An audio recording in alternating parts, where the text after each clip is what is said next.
કે ગાંજાનું વાવેતર કરવા માટે મજબૂર છે ભાઈ, અમને ગાંજાની વાવેતર કરવાની પરમિશન આપો. જેવી રીતના દારૂની પરમિશન તમે આપો છો તો એવી રીતના ગાંજાની પરમિશન આપો, જેથી કરીને ખેડૂત બે પાંદરા થાય. નીકળી ગયો. મોઢા આવેલો હોત તો આખી વાત અલગ હતી, પણ મોઢામાંથી જ પોલિયો નીકળી ગયો છે, કારણ કે આ પાકના સમયે ત્યારે લણણી ચાલતી હતી બધે.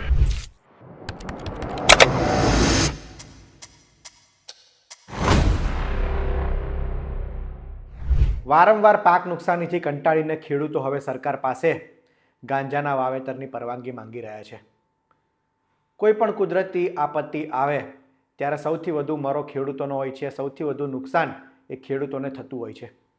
આ વારંવાર નુકસાનથી કંટાળીને હવે ખેડૂતો બીજો વિકલ્પ શોધી રહ્યા છે. વિચારવા જેવી વાત છે. ગઈકાલની વાત કરીએ તો રાજ્યના 121 તાલુકામાં ભારે પવન સાથે કમોસમી માવઠું થયું, જેના કારણે ખેડૂતોને રાતા પાણીએ રોવાનો વારો આવ્યો. ભર ઉનાળે થયેલા કમોસમી વરસાદના કારણે ખેડૂતોનો ઉનાળુ પાક એ નષ્ટ થઈ ગયો, જેના કારણે ખેડૂતો પરેશાન છે. ઘઉં, ચણા, ડુંગળી જેવા પાકમાં ખેડૂતોને ભારે નુકસાની છે. એક તરફ લણણીનો સમય હતો, બીજી તરફ કમોસમી વરસાદ ખાબકતા ખેડૂતોને રાતા પાણીએ રોવાનો વારો આવ્યો છે. માર્કેટિંગ યાર્ડની બહાર પણ મૂકેલો પાક, ખેડૂતોની જણસ, ઘઉં, ચણા જેવા પાકની જણસ એ પલળી ગઈ છે, જેના કારણે ખેડૂતને પડ્યા પર પાટું જેવી સ્થિતિ છે. એક તરફ માર્કેટિંગમાં જણસની નુકસાની, બીજી તરફ ખેતરમાં થયેલી નુકસાનીથી કંટાળીને ખેડૂત હવે સરકાર પર આશા રાખીને બેઠો છે. સરકાર જગતના તાતની સહાય કરે તેવી આશાથી કંટાળીને હવે ખેડૂત એ માંગ કરી રહ્યો છે. આ અગાઉ પણ કૃષિમંત્રી જીતુ વાઘાણીને એક ખેડૂતે પત્ર લખીને ગાંજાના વાવેતરની પરવાનગી માંગી. પત્ર લખીને વિચાર કરો ખેડૂતો કઈ સ્થિતિમાં છે.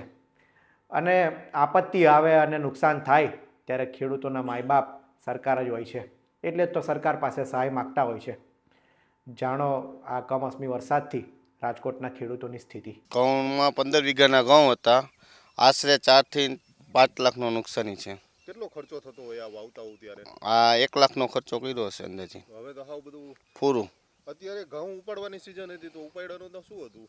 હજી પાક હજી અઠવાડિયાની 8 દિવસ જેટલી વાર હતી, પણ કાલે રાતે જે વરસાદ આવ્યો 4 વાગે ત્યારે બધું સુવડાવી દીધું. હવે આ અમારે 20 દિવસ લેટ થશે અને હવે આ 50-60 હજારના ઘઉં થશે. એટલે મોઢે આવેલો કોળિયો છીનવાઈ ગયું પૂરું. ચોક્કસથી જે પ્રમાણે ખેડૂતો છે ભાઈ, તમે શું વાવ્યું હતું ખેતરમાં? અમે પણ ઘઉંનું જ વાવેતર કરેલું હતું, અને આ કમોસમી વરસાદના હિસાબે હવે ઘઉંનો પાક તો નિષ્ફળ ગયો છે. કેટલું નુકસાની છે તમારે? નુકસાન આમ જોવા જઈએ તો 100% નુકસાની છે. કે જે 10 વીઘાના ઘઉં હતા એમાં 10 વીઘામાંથી કાંઈ હાથમાં આવે એમ નથી. હવે જે આડા પડેલા ઘઉં છે એ તમે જુઓ ને તો આ જે દાણા છે ને એ ખાવા લાયક નો રહે એવા ઘઉં થાય છે. એટલે અમારે 100% નુકસાની છે. તો હવે શું માંગણી સરકાર પાસે કઈ? સરકાર પાસે માગણી એવી છે કે તમે ખેડૂતનું, જો કે ઓલ ઓવર બધે નુકસાન જ છે, ખેડૂતનું જોઈને અને કંઈક રાહત પેકેટ ફાળવો, અથવા તમે 2 દિવસ પહેલાં જોઈ છે આપણા કૃષિ મંત્રી જે છે જીતુભાઈ વાઘાણી, તેને ખેડૂતે રજૂઆત કરેલી કે અમને ગાંજાનું વાવેતર કરવા આપો. ખેડૂત એ દ્રષ્ટિએ મજબૂર થઈ ગયો છે કે ગાંજાનું વાવેતર કરવા માટે મજબૂર છે ભાઈ, અમને ગાંજાની વાવેતર કરવાની પરમિશન આપો. જેવી રીતના દારૂની પરમિશન તમે આપો છો તો એવી રીતના ગાંજાની પરમિશન આપો, જેથી કરીને ખેડૂત બે પાંદરા થાય. ઘઉંનો પાક 100% નુકસાન જ છે. તમે કેટલું વાવ્યું હતું? અમારે 15 વીઘાનું છે. 15 વીઘા સુઈ ગયા બધા.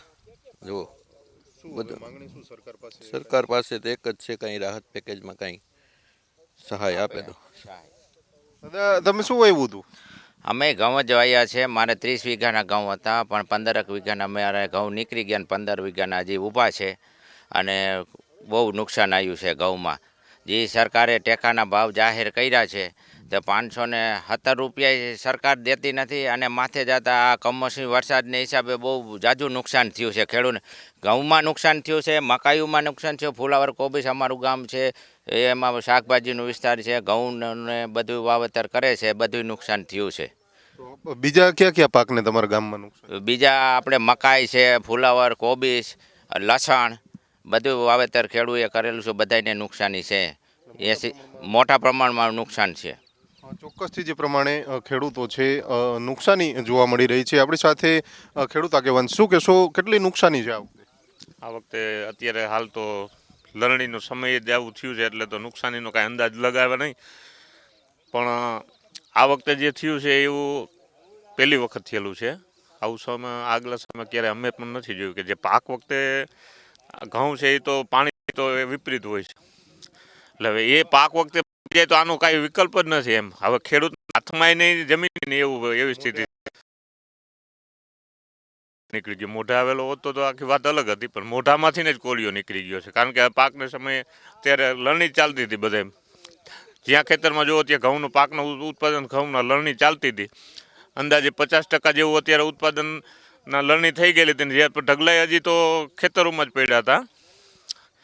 એ દરમિયાન જ વરસાદ થયો તો નીચેથી નહીં પાણી વહી ગયું છે. ઊભા પાકમાં નુકસાની છે અને બીજા શાકભાજી છે, લીલો ઘાસચારો છે, બધામાં એકદમ તદંતર નુકસાની તો છે જ. સરકારે ગત ચોમાસામાં થયેલા ભારે વરસાદના કારણે ખેડૂતોને નુકસાનીને લઈને 10,000 કરોડનું રાહત પેકેજ જાહેર કર્યું હતું. ત્યાં હવે વળી પાછું ભર ઉનાળે એ માવઠું થયું, જેના કારણે ખેડૂતોને ભર ઉનાળા પાકમાં નુકસાન થયું. ત્યારે હવે સરકાર ખેડૂતોની સહાય કરે તેવી આશા રાખીને ખેડૂતો બેઠા છે. ત્યારે જોવાનું રહ્યું કે ખેડૂતોને લઈને સરકાર કોઈ નિર્ણય કરે છે કે કેમ. આ રિપોર્ટમાં હાલ આટલું જ. આવા જ ઇન્ફોર્મેટિવ વિડીયો માટે VTV પંચાયત જોતા રહો. ધન્યવાદ.